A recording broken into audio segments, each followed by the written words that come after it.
بسم اللہ الرحمن الرحیم وبہ نستعین الحمد للہ رب العالمین والصلاة والسلام علی سید المرسلین وعلی آلہ وصحبہ اجمعین ومن تبعہم بإحسان الی یوم الدین. اعوذ باللہ من الشیطان الرجیم. بسم اللہ الرحمن الرحیم. یا ایہا الذین آمنوا اتقوا اللہ حق تقاتہ ولا تموتن الا وانتم مسلمون واعتصموا بحبل اللہ جميعا ولا تفرقوا واذکروا نعمت اللہ علیکم اذ کنتم اعداء فألف بین قلوبکم فاصبحتم بنعمتہ اخوانا الی آخر الآیہ. حاضرین گرامی، اس سے پہلے کے درس میں ان آیتوں پر گفتگو کرتے ہوئے موجودہ حالات اور تناظر میں بات قدر طویل ہو گئی تھی، لہٰذا میں چاہ رہا ہوں کہ علامہ دکتور ربیع صاحب نے جو کچھ اس آیت کے ضمن میں بیان کیا ہے اس کو اپنے الفاظ میں سمیٹا جائے اور بات کو آگے بڑھائی جائے. پہلی آیت جس میں تقوی کا حکم ہے اور اللہ کی طرف سے یہ انسانوں کے، ہمارے اور آپ کے خیر کی تلقین، شدید ہدایت کہ تمہاری موت آئے تو اس حال میں آئے کہ تم مسلمان رہو. کس طریقے سے ہم کوشش کر سکتے ہیں اس پر گفتگو ہوئی. دوسرا حصہ انفرادیت کی تعمیر، تقوی کو اپنے اندر پیدا کر کے جو دنیا اور آخرت میں ہر خیر اور بھلائی کی اساس ہے، یعنی تقوی. اس کے حکم کے بعد اللہ تعالیٰ نے مسلمانوں کے اجتماعی قوت کا حکم دیا. اس کے بغیر مسلمان عزت، قوت اور مجموعی طور سے کامیابی اور غلبہ نہیں حاصل کر سکتے.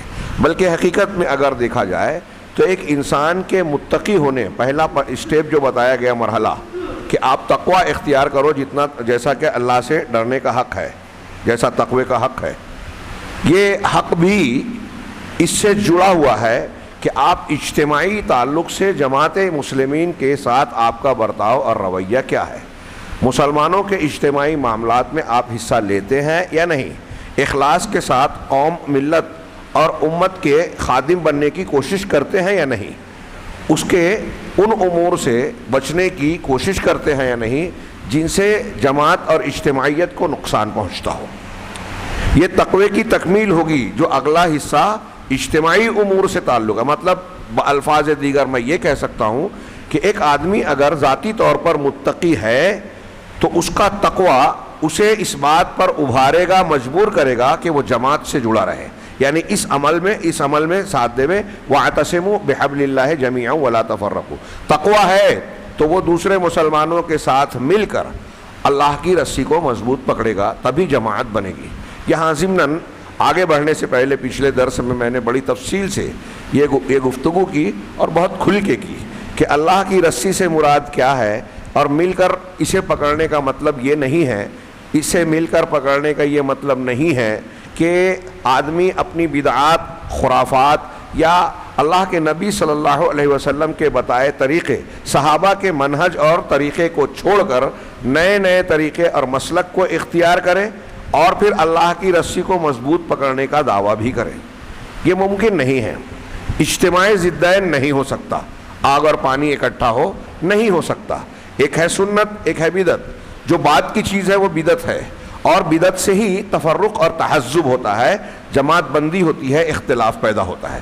یہ بات جو میں عرض کر رہا ہوں، جب ہم اسے سمجھانے کی کوشش کرتے ہیں تو امت کے بہت سارے افراد ایسا سمجھتے ہیں کہ یہ اختلاف کی بات کر رہے ہیں اور اپنے مسلک کو صحیح ثابت کرنے کی کوشش کر رہے ہیں. چلیے ٹھیک ہے، ہم اپنے مسلک سے تھوڑی دیر کے لیے قرآن کے اور اللہ کے حکم پر عمل کرنے کے لیے دستبردار ہوتے ہیں. اب اپنے مسلک سے جو آپ سمجھ رہے ہیں کہ ہمارا اپنا اختیار کیا ہوا ہے، ہاں، اسے ہم چھوڑ رہے ہیں.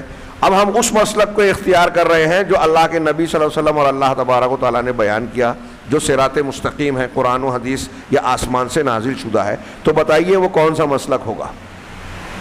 سیدھی بات ہے کہ وہ قرآن و حدیث کو ماننا ہی ہوگا. اب ہم اسے قبول کریں، پھر آپ یہ کہیں گے کہ بھائی ہمارا مسلک آپ نے قبول نہیں کیا، آپ اختلاف کرتے ہو. تو آدمی اپنی غفلت سے اپنے آپ کو جو تسلی دے کر بیٹھا ہوا ہے، مسلمانوں کا بڑا طبقہ اب ایک فتنہ ہے، لیکن میں نے یہ بھی بتایا تھا کہ اسے ہم نظر انداز نہیں کر سکتے. اگر یہ قابل نظر انداز ہوتا تو نبی کریم صلی اللہ علیہ وسلم اس کی مذمت کرتے ہوئے اس سے ڈراتے ہوئے یہ بیان نہیں کرتے کہ میری امت کے 73 فرقے ہو جائیں گے، سارے کے سارے جہنم میں جائیں گے سوائے ایک ملت کے۔ سوچئے کیا یہ معمولی بات ہے؟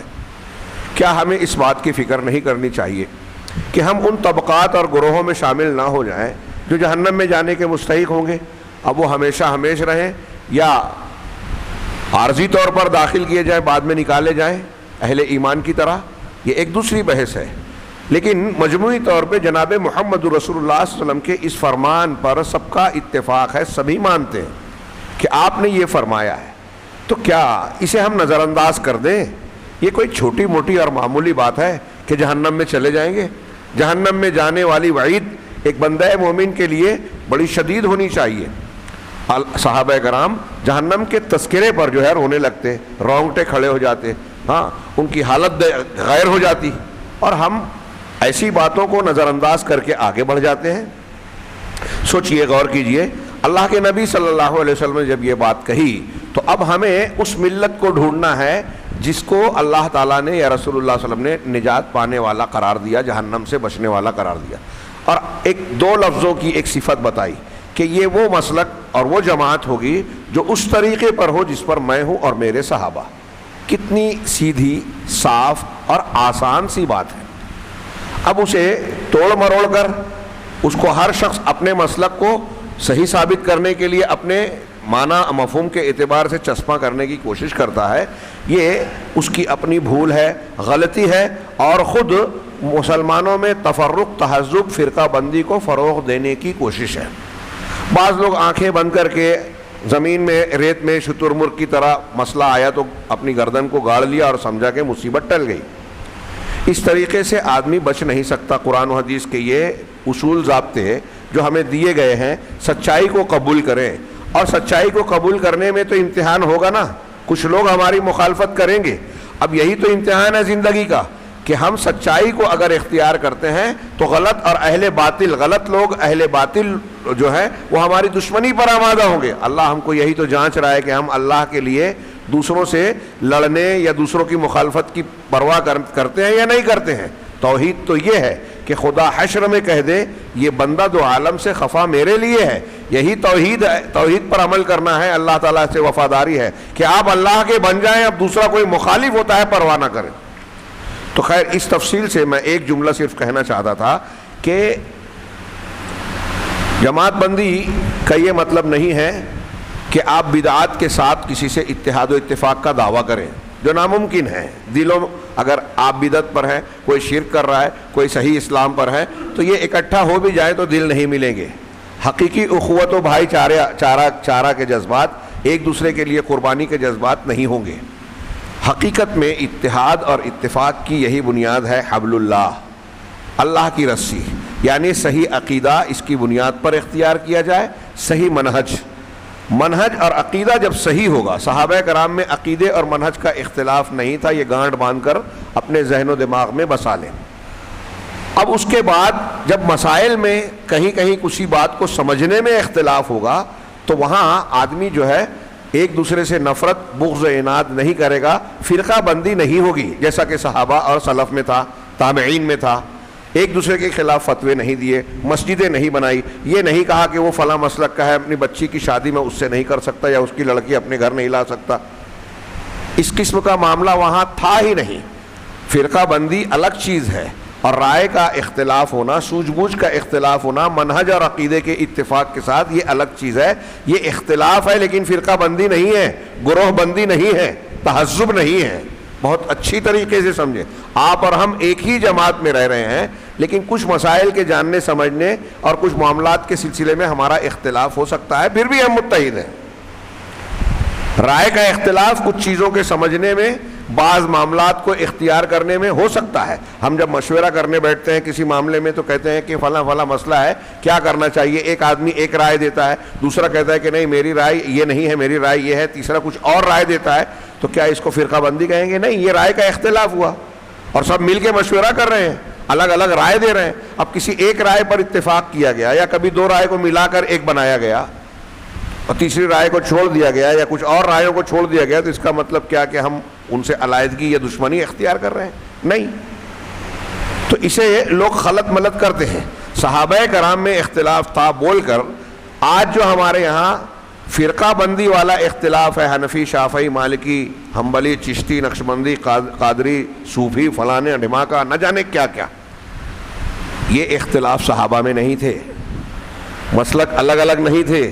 صحابہ میں کوئی ایک بھی صحابی ایسا نہیں ملے گا جس نے یہ کہا ہو کہ قرآن حدیث کے آ جانے کے بعد میں اسے نہیں مانوں گا اس لیے کہ میں فلاں شخصیت کو مانتا ہوں، وہ مجھ سے اچھا قرآن و حدیث سمجھتے ہیں، لہذا وہ جو فتویٰ دیں گے میں وہی مانوں گا، جیسا کہ آج ہمارے حنفی شافعی کا مزاج اور طریقہ ہے، اصول ہے کہ بھائی ہمارے مسلک کے جو علماء ہیں وہ جو کہیں گے، یا امام حنیفہ رحمہ اللہ کی طرف منسوب جو معاملات ہیں بس ہم وہی مانیں گے. اب اس کے مقابلے میں آپ صحابہ یا ان کے دوسرے اماموں کی بات کیا، محدثین کی بات کیا، تابعین کی بات کیا، صحابہ کی کیا، اللہ کے رسول صلی اللہ علیہ وسلم کی بات بھی پیش کر دو، حدیث بھی، تو کہیں گے کہ ہمارے امام کو زیادہ سمجھتا تھا، ہو سکتا ہے ان کے پاس کوئی دوسری دلیل ہو، ہم ان کے مقلد ہیں، لہٰذا ٹھیک ہے وہ حدیث ہم مانتے ہیں لیکن انکار نہیں کرتے، لیکن چونکہ ہم فلاں مسلک کے ہیں اس لیے یہ مانیں گے.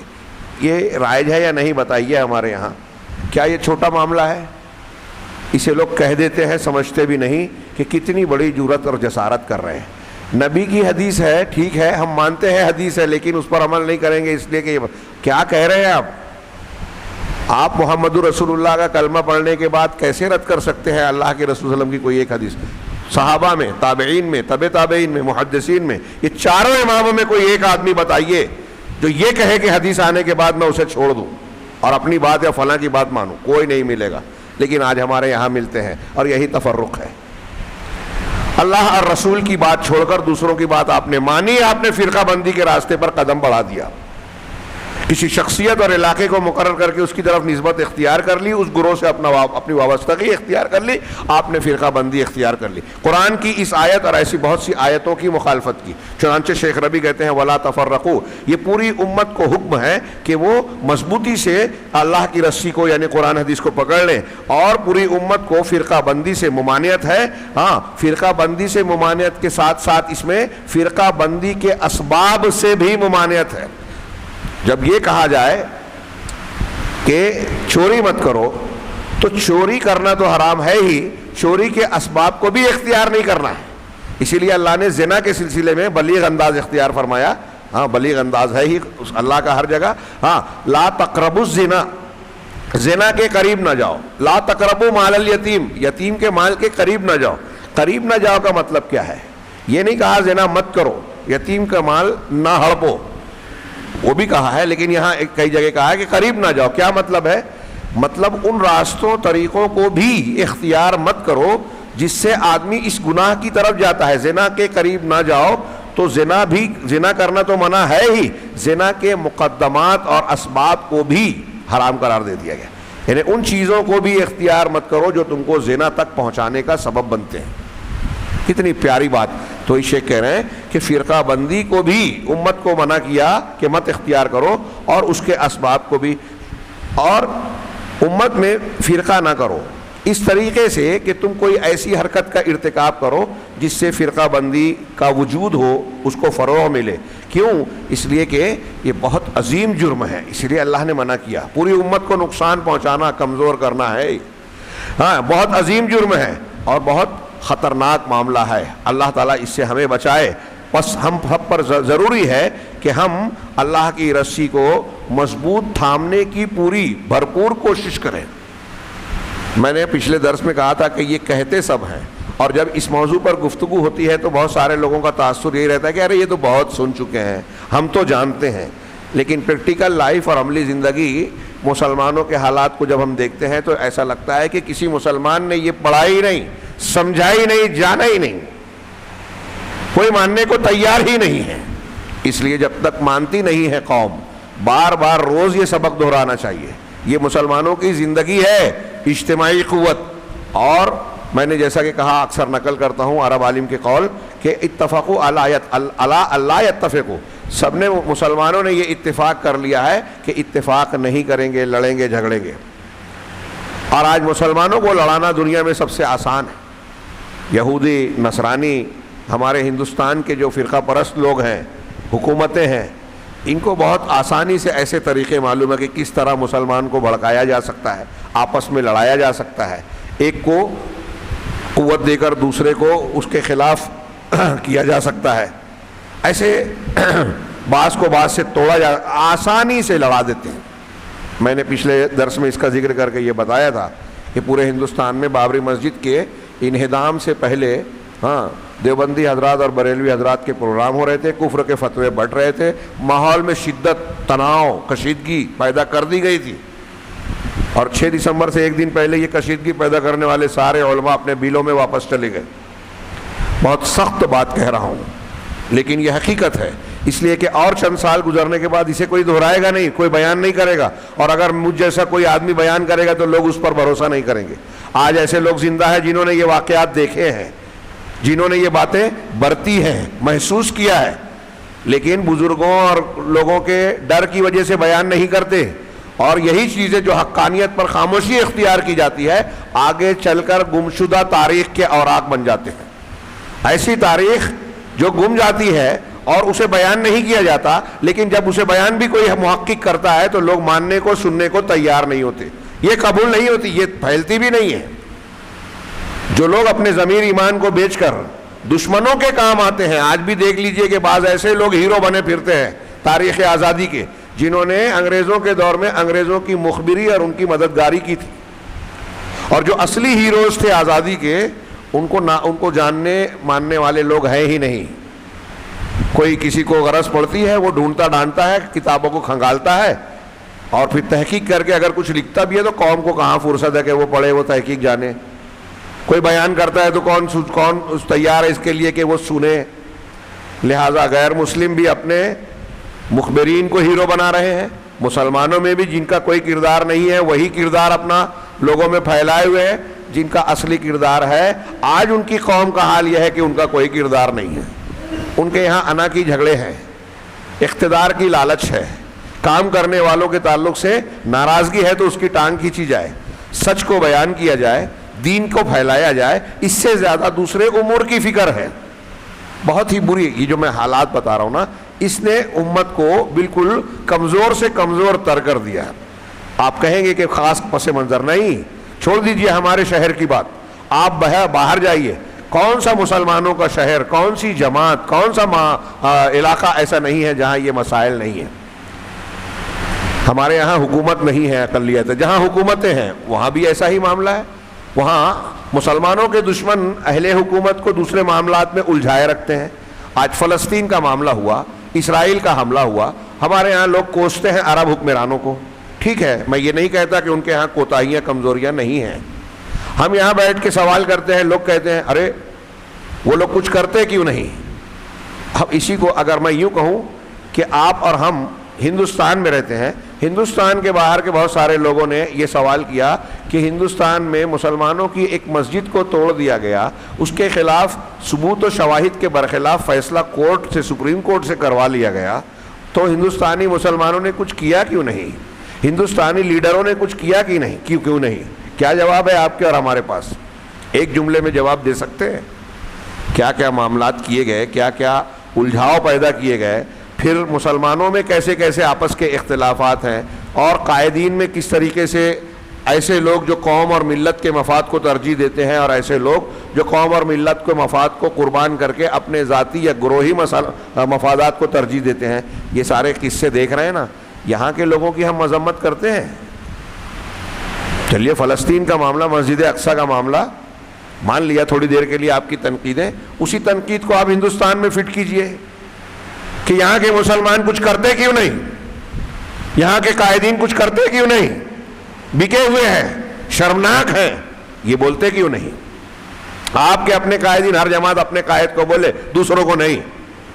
کیا کیا آپ کے قائدین نے؟ یہ سوال ہے۔ آپ تو مختلف سیاسی پارٹیوں سے وابستہ ہے نا، کوئی کانگریس سے جڑا ہے، کوئی فلاں پارٹی سے، کوئی فلاں پارٹی سے، کوئی فلاں پارٹی سے جڑا ہوا ہے۔ اس کی پارٹی نے کیا کیا؟ پارٹی میں رہنے والے مسلمانوں نے اپنی پارٹی کے ذریعے سے کیا کیا حصول انصاف کے لیے؟ اور یہ صرف بابری مسجد کے قضیے ہی کا معاملہ نہیں ہے، ابھی کئی قضیے چل رہے ہیں۔ NRC جو لاک ڈاؤن کی وجہ سے تحریک ملتوی ہو گئی یا غائب ہو گئی، اس سے متعلق جو قوانین شہریت والا، جس کی تلوار سب کو سمجھتی ہے کہ پہلے نمبر پر مسلمانوں پر اور دوسرے نمبر پر نچلی ذات کے ہندوؤں پر ٹوٹنے والی ہے، زر پڑنے والی ہے، اس کے خلاف ملک گیر تحریک چلی، ٹس سے مس، ابھی کسان تحریک چل رہی ہے، حکومت ٹس سے مس نہیں ہو رہی ہے۔ ایسا ہی معاملہ اس وقت تھا، لیکن وہ معاملہ ابھی فی الحال ملتوی ہے کورونا کے قہر کے معاملے میں زیر سایہ۔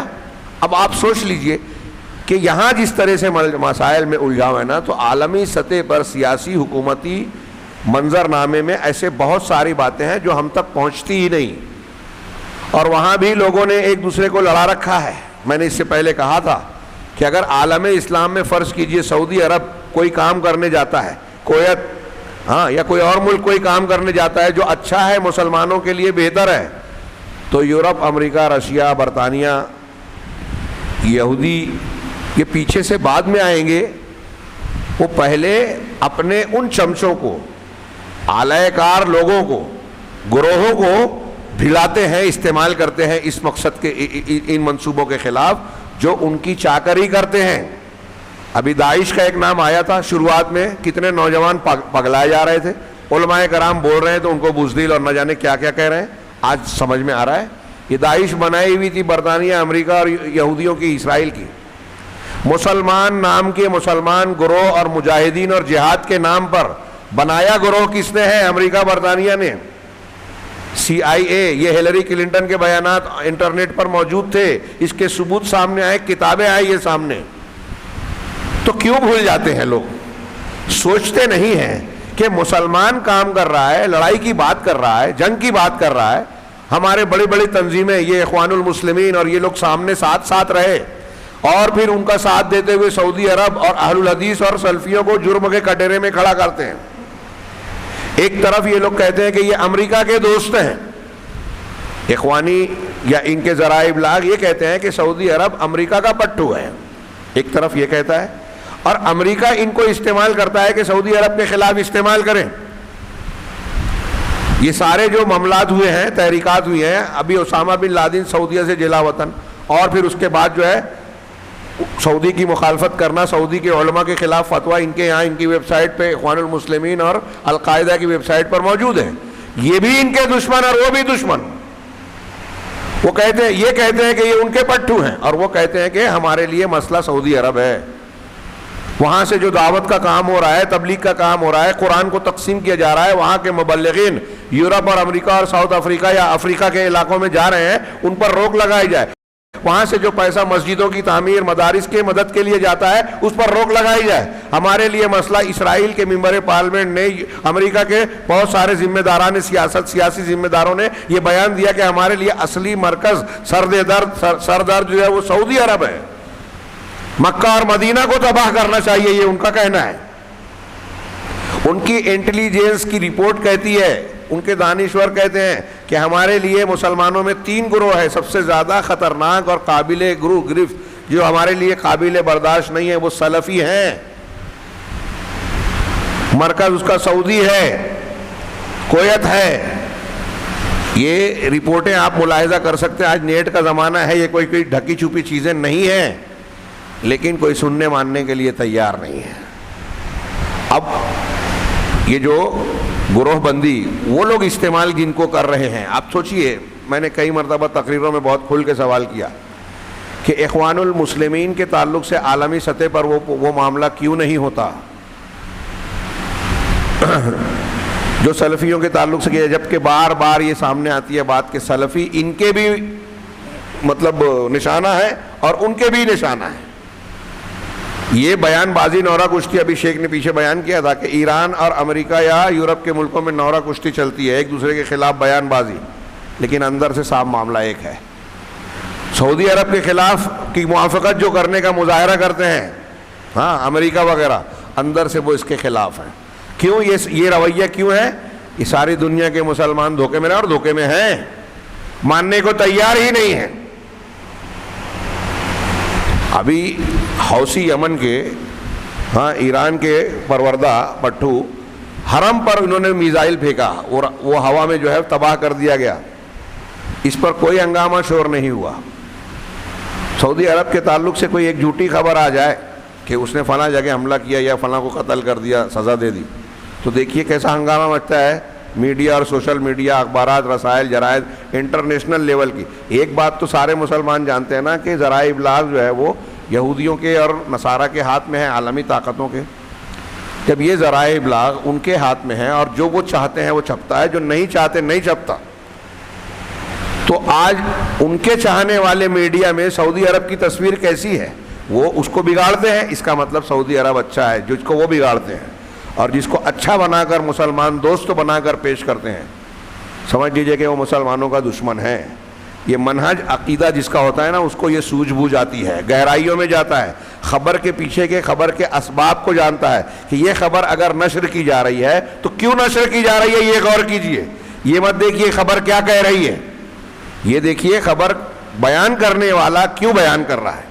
تو آپ کے اندر حقائق کو سمجھنے اور صحیح تجزیہ اور نتائج تک پہنچنے کی کچھ حد تک صلاحیت آئے گی، اور یہ صلاحیت آتی ہے صحیح عقیدے سے۔ جن لوگوں کا منہج غلط ہے، عقیدہ غلط ہے، وہ غلط کو صحیح اور صحیح کو غلط افراد میں بھی، خبروں میں بھی سمجھتے ہیں، اور ان کے تجزیے میں آپ کو ضرور غلطیاں اور بہت بڑے بڑے کھوٹ نظر آئیں گے۔ یہ میں بہت بڑی اور اہم بات کہہ رہا ہوں۔ دنیا میں جرنلزم اور فلاں ازم اور فلاں ازم جو آج پڑھایا جاتا ہے نا، یہ وہ لوگ نہیں پڑھ سکتے، نہیں سمجھ سکتے کہ آپ کا اگر عقیدہ صحیح ہے تو صحیح عقیدے کی نظر سے آپ دیکھیں گے کہ یہ آدمی جب صحیح عقیدے والا ہے تو یہ نہیں کر سکتا جو اس کے بارے میں بیان کیا جا رہا ہے۔ اور ایران، طیب اردوغان، صوفی اور فلاں یہ ان کا عقیدہ یہ ہے، تو یہ اہل حق کے تعلق سے مخلص نہیں ہو سکتے۔ جب یہ تاریخی بغض رکھتے ہیں، ان کا مسلک اور مذہب ہی یہی ہے کہ سنی کی مخالفت کرنا چاہیے ایرانیوں کا، تو یہ سنیوں کے خیر خواہ کیسے ہو سکتے ہیں؟ اہواز میں ایران میں یہ سنیوں کو قتل کر رہے ہیں، تو دنیا کے دوسرے علاقے میں مسلمانوں کے خیر خواہ کیسے ہو سکتے ہیں؟ نہیں ہو سکتے، ناممکن بات ہے، ان کے دین اور مسلک کے خلاف ہے کہ وہ مسلمانوں کے کام آئیں۔ بات تھوڑی پھر آج پھیل گئی، میں شیخ کی عبارت کی طرف لوٹتا ہوں۔ یہ اس پس منظر اور تناظر کو سامنے رکھیے تو کہہ رہے ہیں کہ ہم سب کو اس بات کی کوشش کرنی چاہیے کہ اللہ کی رسی کو مل کر مضبوطی سے پکڑ لیں، نہ صرف خود پکڑیں بلکہ لوگوں کو اس کی طرف دعوت دیں، اور فرقہ بندی سے لوگوں کو ڈرائیں، سمجھائیں، اس کے نقصانات بتائیں۔ یہ جو مخلص مسلمان ہے وہی سمجھے گا، جس نے ٹھان رکھی ہے کہ وہ مسلمانوں کو نقصان پہنچائے گا، اندر سے دشمن ہے، ظاہر میں مسلمان ہے، تو وہ منافق ہے۔ وہ تو یہ کوشش کرے گا کہ مسلمانوں کو نقصان پہنچے۔ ایسے لوگوں سے بچ کر، ہوشیار رہ کر ہمیں صحیح دین پر عمل کرنا چاہیے، اور اگر ہم صحیح دین پر اخلاص کے ساتھ عمل کرنے کی طرف لپکیں گے تو منافقین، مخالفین کے سازشیں اللہ تبارک و تعالیٰ انہیں نپٹ لے گا، ان کی کفایت کرے گا۔ اللہ نے یہ آگے کہہ رہے ہیں کہ جب کوئی آدمی بدعت کا ارتکاب کرتا ہے، ہم فرقہ بندی سے ڈرائیں، جب کوئی آدمی بدعت کا ارتکاب کرتا ہے یا کسی منکر بات کو اختیار کرتا ہے جو شریعت میں منکر اور برائی ہے، تو یہ بدعت اور منکر چیز فرقہ بندی کی طرف لے جاتی ہے، آگے بڑھاتی ہے۔ اللہ تعالیٰ کا ارشاد ہے، ان الذین فرقوا دینہم وکانوا شیعا لست منہم فی شیء، کہ جن لوگوں نے اپنے دین کو فرقہ بنا لیا، ٹکڑے ٹکڑے کر دیے، اور وہ گروہوں میں بٹ گئے، شیعا الگ الگ جماعت ہے، یہ شیعہ مانے جماعت، تو وکانوا شیعا اس کی جمع شیعہ، تو یہ فرقہ بندیاں کر کے جو لوگ ٹکڑوں میں بڑھ گئے، لست منہم فی شیء، اے رسول ان سے آپ کا کچھ بھی نہیں ہے، یعنی آپ کا اور ان کا تعلق نہیں ہے۔ تو جو الگ الگ گروہ بنے ہیں، تھوڑی دیر کے لیے سوچئے، اللہ کہہ رہا ہے کہ نبی سے اس کا تعلق، یعنی نبی کے منہج پر وہ نہیں۔ تو آپ یہ کہیں کہ میں فلاں مسلک پہ ہوں جو نبی کا منہج نہیں ہے، تو آپ یہ کہہ رہے ہیں کہ میں نبی کے طریقے کو چھوڑ رہا ہوں، نبی کے راستے پر مجھے رہنا منظور نہیں ہے، میں تو فلاں کے راستے پر جاؤں گا۔ اللہ کہہ رہا ہے کہ وہ اللہ کے رسول کے طریقے سے ہٹ گئے، آپ سے اس کا کوئی تعلق نہیں ہے۔ آگے کہا، بر اللہ رسولہ، اللہ تبارک و تعالیٰ نے اس آیت میں اپنے رسول کو بری قرار دیا ان لوگوں سے جو امت میں فرقے پیدا کرتے ہیں اور دین میں اختلاف اور تفرقہ ڈالتے ہیں۔ ھذا دلیل علی خطورۃ البدع، یہ دلیل ہے، یہ آیت دلیل ہے بدعت کی خطرناکی پر۔ اس بات کی حضرت ابو ہریرہ رضی اللہ تعالیٰ عنہ اور دوسرے صحابہ اور سلف نے تفسیر کی ہے کہ جن لوگوں نے دین کو ٹکڑے کر دیا، فرقہ بندی کی، یہ بدعت اور اہل بدعت کا کام ہے نا، اس لیے اس آیت سے بدعت کا بھی رد ہو رہا ہے۔ جو لوگ فرقہ بندی کر رہے ہیں، رسول آپ کا اس سے کوئی تعلق نہیں، کیا مطلب ہے؟ فرقہ بندی کیسے ہو رہی ہے؟ بدعت سے ہو رہی ہے. سنت پر چلے گا تو رسول کے طریقے پہ رہے گا, اور فرقہ بندی ہو رہی ہے اس کا مطلب رسول کے طریقے سے ہٹ کر کوئی اور طریقہ ایجاد کیا حوض کوثر سے, اسی لیے ان کو بھگایا جائے گا کہ دین میں ٹکڑے کیے. تو یہ بدعات کا رد. علامہ ربی نے بڑا اچھا نقطہ بیان کیا کہ بظاہر ہم فرقہ بندی پر گفتگو کر رہے ہیں, آیت کہہ رہی ہے کہ جو فرقے کر رہے ہیں آپ کا ان سے تعلق نہیں, تو اس میں یہ بات بھی آ گئی کہ جو بدعتیں اختیار کرتے ہیں آپ کا ان سے تعلق نہیں, کیونکہ بدعتی سے تو بدعات سے ہی تو فرقہ بندی ہوتی ہے. آگے اللہ کہہ رہے ہیں, ایک آیت نقل کی انہوں نے, ان الذین فرقوا دینہم وکانوا شیعا لست منہم فی شیء, کہ جن لوگوں نے اپنے دین کو ٹکڑوں میں بانٹ دیا اور وہ گروہوں میں بٹ گئے, آپ کا ان سے کوئی تعلق نہیں. اسی آیت کو دوبارہ نقل کیا. بعض لوگوں نے دین کو ٹکڑے کرنے کا کام کیسے ہوتا ہے اس کی تفسیر کرتے ہوئے بعض علماء نے کہا کہ یہ کفر کے ذریعے سے, دین کو فرقوں میں بانٹنا کفر کے ذریعے, بعض نے کہا بدعت کے ذریعے سے. ہاں, جبکہ شیخ کہہ رہے ہیں کہ آیت میں دونوں معنی شامل ہے. اگر کوئی کفر کا ارتکاب کر کے کفریہ چیزوں کو رائج کر کے دین میں تفرقہ ڈال رہا ہے تو اس کے معنی کو بھی شامل ہے. کوئی کفر سے کم درجے کی بدعات کو اختیار کر کے دین میں فرقہ بندی پیدا کر رہا ہے تو آیت کا معنی اس کو بھی شامل ہے, یعنی وہ رسول کے طریقے سے ہٹا ہوا ہے. تتناول الکفر و تتناول البدع, یہ کفر کو بھی شامل ہے بدعات کو بھی. مسلمان ہونے کے بعد ایک آدمی کفر کا کام کرتا ہے یا بدعات کا ارتکاب کرتا ہے, دونوں کو شامل ہے. آگے کہہ رہے ہیں فکم حذر اللہ تبارک و تعالی من التفرق, اللہ نے فرقہ بندی کو اختیار کرنے سے کتنا منع کیا, کتنی شدت سے منع کیا. جیسا کہ اس آیت میں فرقہ بندی کرنے والوں کو سورہ انعام کی اس آیت میں مذمت کی گئی ہے, اور جس طریقے سے اللہ تبارک و تعالیٰ نے مذمت کی ویسے ہی سورہ روم میں اس سے ڈرایا اور مذمت کی, ویسے ہی مذمت کی اور ڈرایا سورہ روم میں بھی. چنانچہ اللہ کا ارشاد ہے وَأَقِيمُوا الصَّلَاةَ وَلَا تَكُونُوا مِنَ الْمُشْرِكِينَ, نماز قائم کرو اور مشرکین میں سے نہ ہو جاؤ. مِنَ الَّذِينَ فَرَّقُوا دِينَهُمْ وَكَانُوا شِيَعًا, ان مشرکین میں سے جنہوں نے اپنے دین کو فرقوں میں بانٹ دیا اور گروہ گروہ بن گئے. شیعان, شیعہ یعنی گروہ گروہ میں تقسیم ہو گئے. اور پھر کیا ہے, کل حزب بما لدیہم فرحون, ہر جماعت, ہر گروہ, ہر پارٹی جو کچھ اس کے پاس ہے اس میں مگن ہے, مست ہے کہ میرا مسلک, میرا مذہب, میں جس طریقے پر ہوں وہی صحیح ہے, اس پر وہ اترا رہا ہے, خوش ہے, مگن ہے.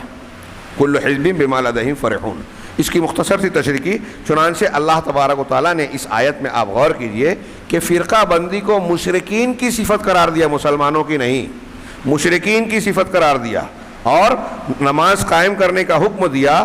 ساتھ ہی یہ کہا اللہ تعالیٰ نے کہ نماز قائم کرتے ہوئے ہم مشرکین میں سے نہ ہوں. ہاں, وَأَلَّا نَكُونَ مُشْرِكِينَ, کیسے مشرکین میں سے نہ ہوں, جو کہ تفرق, تمزق اور تحزب اختیار کرتے ہیں. فرقہ بندی, تمزق پھٹن, علیحدگی, ایک دوسرے سے الگ الگ ہونا.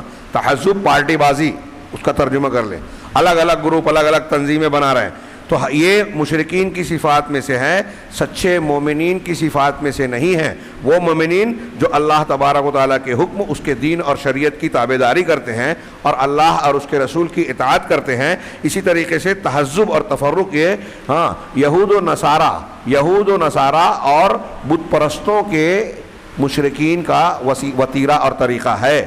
کل حزب بما لدیہم فرحین, ہر جماعت, ہر گروہ اپنے پاس موجود مسلک اور طریقے کو دیکھ کر خوش ہے, مگن ہے. انظر الزلال, اب شیخ کہہ رہے ہیں کہ اب اس گمراہی کو دیکھو کہ گمراہی اپنے ماننے والوں کو کہاں تک لے کے جاتی ہے. ایک آدمی گمراہی کا شکار ہے, فرقہ بندی کا شکار ہے, مشرکین کے طریقے کو اختیار کر لیا ہے, لیکن وہ مگن اس درجہ ہے اپنے حق میں, ہاں, کہ غلط ہوتے ہوئے یہ سمجھ رہا ہے کہ میں صحیح ہوں. ہر مسلک والا اپنے آپ کو صحیح سمجھ رہا ہے. تو وہی کہہ رہے ہیں کہ اس حد تک یہ گمراہی انسان کو پہنچاتی ہے کہ وہ باطل پر خوش ہوتا ہے. اللہ کہہ رہا ہے نا کہ ہر جماعت خوش ہے, تو ظاہر سی بات ہے کہ ہر جماعت کے پاس حق نہیں ہے. فرقہ بندی اختیار کرنے والوں کے پاس باطل ہے, اور اللہ اور رسول کے بتائے ہوئے طریقے سے ہٹ جانے والے جتنے گروہ ہیں, مسلک ہیں, مذہب ہیں, دین ہے, سب باطل والے ہیں. کچھ نہ کچھ باطل ہے, کوئی کم کوئی زیادہ, کوئی کم درجے والا, کوئی زیادہ اونچے درجے والا. تو جتنے بھی باطل ہیں سب اپنے آپ کو حق سمجھ رہے ہیں. بہت اہم بات کہی کہ ایک باطل چیز کیسے آدمی دھوکہ کھاتا ہے کہ باطل کو اختیار کرنے کے باوجود باطل پر مگن ہے, خوش ہے. کل حزب بما لدیہم فرحون.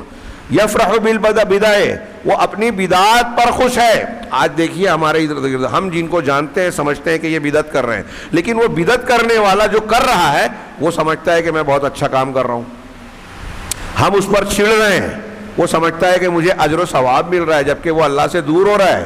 جتنی بدعت پر محنت کرتا ہے بندہ اللہ سے اتنا دور ہوتا ہے، سنت کے مطابق کم عمل کرتا ہے اللہ سے قریب ہوتا ہے۔ کتنی اہم بات کہہ رہے ہیں یہ، لیکن اتنی صاف بات آج دنیا میں پھیلے ہوئے، ہمارے شہر اور گرد و پیش میں پھیلے ہوئے جو لوگ بدعت کر رہے ہیں، آپ بار بار ٹوکے بولے لیکن وہ اپنے باطل کو حق سمجھ کر اسی پہ مگن ہے، سننے کو تیار نہیں ہے، ماننے کے لیے تو دور کی بات، سننے کو تیار نہیں ہے، ناراض ہو جائیں گے۔ اگر آپ ابھی ایک مراسلہ لکھ دیں کہ بھائی فجر کی نماز کے بعد یہ جو شرکیہ کلام لاؤڈ اسپیکر پر پڑھا جاتا ہے، ہاں نعت اور فلاں کے نام پر درود اور یہ اور وہ، یہ غیر اسلامی طریقہ ہے، سنت کے خلاف ہے، تو دیکھیے کیسا طوفان آ جائے گا۔ آپ ایک بدعت کا رد کرنے سے کریں گے تو طوفان آئے گا، کیوں؟ اس لیے کہ جو لوگ وہ بدعت کر رہے ہیں وہ اسے حق سمجھ رہے ہیں۔ عیسائی حضرت عیسیٰ علیہ السلام کو اللہ کا بیٹا مان رہے ہیں، عظیم الشان اللہ کی شان میں گستاخی، شرک اور کفر، لیکن وہ اس پر مگن ہے کہ ہم صحیح ہیں۔ یہی طبقہ جن کا میں نے ذکر کیا، یہ اولیاء بزرگان کی قبروں کو، ان کو کسی کو جو ہے غوث، کسی کو قطب، کسی کو ابدال اور نہ جانے کیا کیا نام دے کر اللہ تعالیٰ کی صفات میں، خصوصیات میں شریک کر رہا ہے، شرک کرتا ہے، قبروں پر پوجا کر رہا ہے، پوجا پاٹ اللہ کے سوا اللہ کو چھوڑ کر وہاں چادریں چڑھانا، طواف کرنا، سجدہ رکوع کرنا، ان کی طرف توجہ کرنا، سب شرک۔ لیکن آپ جائیں گے بتانے کے لیے تو اس کو شرک ماننا تو دور کی بات، آپ کو جو ہے مارنے کی کوشش کریں گے، جبکہ آپ بتا رہے ہیں ان کو سب سے قیمتی بات، ان کو بچانے، جہنم سے بچانے والی بات بتا رہے ہیں، کیونکہ اسی شرک پر مر گئے تو کبھی جہنم سے نہیں نکلیں گے۔ یہ بتانے کے لیے انبیاء ہے نا، قوم کو بتایا، انبیاء ان کو حق کے راستے کی طرف بلانے آئے، لیکن لوگوں نے انبیاء کی دشمنی اختیار کی، تو یہی تو امتحان ہے اللہ کا۔ تو اہل یہ کہہ رہے کتنی عجیب بات ہے، لیکن اللہ نے کہا نا کہ کل حزب بما لدیہم فرحون، اسی کی شرح کرتے ہوئے کہہ رہے ہیں کہ ایک باطل پرست باطل پر ہے اور خوش ہے، بدعتی بدعت پر ہے خوش ہے، شرک کرنے والا شرک پر ہے اور خوش ہے کہ میں بہت صحیح ہوں۔ ہاں یتحزب لذالک، اپنے شرک، اپنی بدعت اور اپنی خرافات کے لیے وہ گروہ بندی اختیار کیے ہوئے ہے، ویناضل عنہ، اس کا دفاع کرتا ہے، لڑائی کرتا ہے اس کے لیے، بلکہ اس کے لیے قتال کرنے کے لیے تیار ہے، اپنی جان کی بازی لگانے کے لیے تیار ہے باطل کے لیے۔ جو دنیا کے جتنے مشرکین اپنے دین مذہب کے لیے لڑ رہے ہیں، ہاں اہل بدعت لڑ رہے ہیں، وہ سب یہی تو کر رہے ہیں، باطل کے لیے جان لگا رہے ہیں۔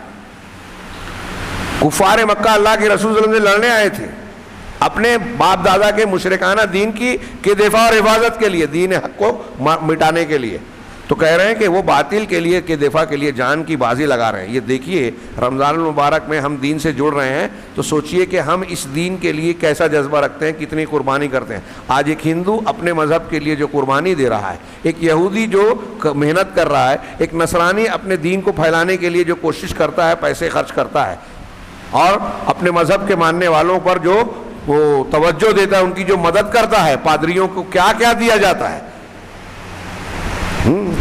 آپ کو کوئی پادری مسلمان مولویوں کی طرح قسم پرسی کے حالات میں شاید ہی ملے، ان میں جو تھوڑے سے بھی حیثیت رکھنے والے کام کرنے والے ہیں نا، آپ کو اعلیٰ سے اعلیٰ کار، دنیا کے ان کے بلڈنگیں اور نہ جانے کیا کیا ملے گا۔ میں یہ نہیں کہتا دنیا کے لیے کریں، لیکن میں یہ کہہ رہا ہوں کہ اس قوم کا اپنے دین اور دین کا کام کرنے والوں کے تعلق سے کیا جذبہ ہے۔ اور ہمارے یہاں مسلمانوں کے علماء جو ہے ابھی رمضان میں بھیک مانگتے پھرتے ہیں، مجبور ہیں، اور قوم ان کو جو ٹکڑے پھینکتی ہے دیتے ہوئے ان کی تحقیر کرتی ہے، بے عزتی کرتی ہے۔ یہ ان کی بے عزتی، علماء کی بے عزتی بتا رہی ہے کہ آپ کے دل میں آپ کے دین اور آپ کے مذہب کے تعلق سے بے عزتی کا پہلو ہے، آپ اس کو کمتر سمجھتے ہیں، لہذا اس کی خدمت کرنے والوں کو کمتر سمجھتے ہیں۔ آج بڑے طبقات میں آپ جائیے تو ان کے یہاں پیسے والا آدمی ہے تو وہ کبھی نہیں سوچے گا کہ ہمارا بچہ مدرسے میں پڑھے، قرآن کی تعلیم اور حفظ حاصل کرے۔ کچھ لوگ حفظ اس لیے کروا لیتے ہیں اس بڑے سیٹ گھرانوں کے کہ یہ قیامت کے دن ہماری سفارش کر کے جنت میں ڈلوائے گا۔ ہاں یہ بھی غلط فہمی کے شکار ہیں۔ ایسا نہیں ہے کہ آپ کچھ بھی کر لیں اور گھر میں حافظ بنا لیں، 10 لوگوں کو جنت میں لے کے چلا جائے گا، غلط چیزیں مشہور ہیں۔ تو اس جذبے کے تحت سیٹ لوگ گھر میں 1-2 کو حافظ بنا لیتے ہیں، ان کا جذبہ یہ نہیں ہے دین کے خادم بنیں گے، قرآن حدیث سیکھیں گے، مدرسے میں غریب بچے پڑھیں گے، جس مدرسے کے وہ ٹرسٹی ہیں ان کے بچے وہاں داخل بھی نہیں ہوں گے، وہ تو کالج جائیں گے۔ کیوں؟ اس لیے کہ یہ بتا رہی ہے یہ بات کہ آپ کی نظر میں اس کی اہمیت نہیں ہے، آپ کتنے بھی تقریر کریں، اگر عقل والا، دماغ والا، اچھی ذہن والا بچہ ہے، بچی ہے پڑھنے والی، تو اس کو کبھی دینی تعلیم میں نہیں ڈالیں گے، جو ہاتھ سے نکل گیا، جو شرارتی ہے اس کو ڈالیں گے، اور سمجھتے ہیں کہ جو ہم نے جس کو بگاڑ دیا ہے مدرسہ اس کو سدھارے گا، جبکہ وہ کبھی کبھی پوری قوم کو بگاڑنے والا کام کرتا ہے، آپ نے شروع میں جب بگاڑ دیا تو۔ علماء میں بھی کوتاہیاں ہیں، میں یہ نہیں کہہ رہا ہوں، تو میں یہ کہہ رہا ہوں کہ یہ باطل پرست اپنی جماعت اور اپنے مسلک کے تعلق سے مگن ہیں۔ شیخ کہہ رہے ہیں کہ ایک مشرک اپنے شرک کے بارے میں، ایک بدعتی اپنی بدعت کے بارے میں کتنا توجہ رکھتا ہے۔ کیا ہم قرآن حدیث رمضان المبارک میں تھوڑے مسجد سے جڑ گئے، ابھی رمضان 1 دن میں 2 دن میں رخصت ہوگا تو ہمارا اپنا رویہ کیسا رہے گا ہم اور آپ خود جانتے ہیں، دیکھ لیجئے۔ لوگ جیسے دین اور دینی تقاضوں کو ہی بھول جاتے ہیں، ہاں اتنا بھی۔ اور یہ بات جو شیخ کہہ رہے ہیں میں اسے کے تناظر میں کہہ رہا ہوں کہ اہل باطل اپنے باطل کے لیے جتنے زیادہ قربانی دے رہے ہیں آج، میں یہ نہیں کہتا مسلمانوں میں بالکل ختم ہیں اور قیامت تک انشاءاللہ رہیں گے کچھ نہ کچھ کم، لیکن اکثریت ہماری جو ہے وہ حق کے لیے سوچنے کو تیار نہیں ہے۔ انا اپنے ذات، اپنے خاندان کے لیے ہم جتنا سوچتے ہیں، دنیا کو تعمیر کرنے کے لیے جس کو چھوڑ کے مر جانے والے ہیں جتنا سوچتے ہیں، جتنی محنت کرتے ہیں، اس کا عشر عشیر بھی دین کے لیے کرنے کے لیے تیار نہیں ہے۔ وہ دین جو حق ہے، یہ باطل کی بات بتا رہے ہیں، کل حزب بما لدیہم فرحون کی تفسیر ہم دیکھ رہے ہیں، جو شیخ نے کہا کہ ہر شخص اپنے اپنے غلط مذہب کے لیے جو ہے وہ کوشاں ہے اور اس پر خوش ہے، اس کا دفاع کرنے کے لیے سر دھڑ کی جان کی بازی لگا دیتا ہے۔ وَهَذَا أَمْرٌ حَاصِلٌ مِنَ الْمُشْرِكِينَ عموماً، یہ ایسی چیز ہے جو عمومی طور پر مشرکین میں ہم کو نظر آتی ہے، ان کے پاس حاصل ہے۔ مشرکین کو آپ دیکھ لیجئے، دوسرے مذہب کے لوگ ہوں یا مسلمانوں میں مشرکین ہوں، آپ ان کو دیکھیے وہ اپنے مذہب اور دین کے لیے کیا کیا کر رہے ہیں، کیسے دفاع کر رہے ہیں، کتنے بڑھانے کی کوشش کرتے ہیں۔ ہاں ومن کثیر من الفرق المنتبہ، مشرکین جو غیر مسلم ہیں اور مسلمانوں کی طرف، اسلام کی طرف نسبت رکھنے والے بہت سارے فرقے بھی ہم کو ایسے نظر آتے ہیں کہ وہ ایسے ہیں یذم الحق ویشوہہ، کہ حق کی مذمت کرتے ہیں اور حق کو بگاڑ کر پیش کرتے ہیں۔ آج دیکھیے قرآن اور حدیث کی بات، صحیح مسلک کو کی مذمت کرنے والے اور اسے بگاڑ کر پیش کرنے والے آج آپ کو میڈیا میں، سوشل میڈیا میں بڑی تعداد میں ملیں گے، بڑے بڑھ چڑھ کر رد کریں گے حق کا۔ یہ باطل کل حزب بما لدیہم فرحون کی ایک تفسیر ہے، اور یہ جو میں بیان سمجھانا چاہ رہا ہوں اسے اچھی طرح سمجھیں کہ جو غلط لوگ ہیں وہ ایک تو غلطی کر رہے ہیں، باطل کا ساتھ دے رہے ہیں، باطل پر عمل کر رہے ہیں، اپنی ناحق چیز پر مگن ہونے کے نتیجے میں ان کا رد عمل یہ بھی ہے کہ وہ حق اور اہل حق کا رد کرتے ہیں۔ اور میں نے اس سے پہلے کہا تھا، آپ دیکھیے سلفیوں کی دشمن پوری دنیا کے باطل پرست ہیں، دوسرے مذہب کے جتنے ماننے والے ہیں سب مسلمانوں کے دشمن، اور مسلمانوں میں اہل الحدیث کے ضرور ملیں گے، ان کے بیانات ہیں۔ ہاں یہودیوں میں جو بڑے دانشوران آج سامنے آ چکے ہیں وہ کہتے ہیں کہ مسلمانوں میں سب چل جائیں گے، وہ مسلمان نہیں چلیں گے جو ابو بکر صدیق اور عمر فاروق کے دین کی بات کرتے ہیں، جو قرآن و حدیث کے دین کی بات کرتے ہیں۔ علامہ البانی کے پاس جب بتایا گیا کہ فلسطین کے ایک امام کو آنکھ پر پٹی باندھ کر یہودی لوگ لے گئے اور ان کے علماء نے یہ چیتونی دی ہے کہ تم جو بھی کرو ہم کو پرواہ نہیں، لیکن وہ والا دین نہیں چلے گا جو سلفیت والا ہے، ابو بکر اور عمر والا دین کی بات کرتے ہیں۔ علامہ البانی نے کہا کہ کیا یہ سچ ہے؟ کہا ہاں، وہاں کے امام صاحب نے بتایا۔ تو کہا اگر یہ سچ ہے تو یہ سلفیوں کے لیے خوشخبری ہے کہ باطل یہ جانتا ہے کہ حق کیا ہے، اور باطل کو حق سے خوف ہے۔ جن مسلمانوں سے باطل والوں کو خوف نہیں ہے، باطل والے بھی یہ جانتے ہیں کہ یہ سچے مسلمان نہیں ہیں۔ ظاہر سی بات ہے جب حق ہوگا آپ کے پاس تو باطل کو خطرہ ہوگا نا۔ اب جن مسلمانوں کے بارے میں غیر مسلم یہ کہہ رہے ہیں، یہودی یہ کہہ رہے ہیں کہ ہم کو کوئی ٹینشن پرواہ نہیں ہے ان سے، اس کا مطلب وہ یہ سمجھ رہے ہیں کہ ان سے ہم کو خطرہ نہیں ہے، مطلب ان کے پاس صحیح سچا اسلام نہیں ہے۔ صحیح سچا اسلام جب ہوگا تو شرک والے، کفر والے، ہر باطل مذہب کو اس سے خوف اور خطرہ ہوگا۔ بہت پیاری بات ہے، غور کیجئے. اگر دنیا کے آج بہت سارے لوگ اس نقطے پر غور کریں تو یہ دیکھیں کہ سلفیوں کے خلاف پوری دنیا میں طوفان کیوں مچا ہوا رہتا ہے، شور ہنگامہ کیوں مچتا ہے. جیسے مسلمانوں کو بدنام کیا جاتا ہے عمومی طور پر، مسلمانوں میں دوسرے تو دوسرے خود مسلمان مل کر کسے بدنام کرتے ہیں، ٹارگٹ کرتے ہیں. صرف ایک جماعت سلفی، ہر جگہ سب اس کے مخالف ملیں گے آپ کو. یہ گھبرانے کی بات نہیں ہے، یہ حق کی بات ہے. اللہ کے رسول کی پیشین گوئی ہے کہ بدأ الاسلام غریبا وسیعود، اسلام اجنبیت کی حالت میں شروع ہوا، آغاز ہوا، اور عنقریب اجنبیت کی حالت میں لوٹ آئے گا. مطلب پھر لوگ اس کو اجنبی سمجھیں گے. خود مسلمان اس کی باتوں کو دیکھیے اجنبیت بنا کر پیش کرتے ہیں.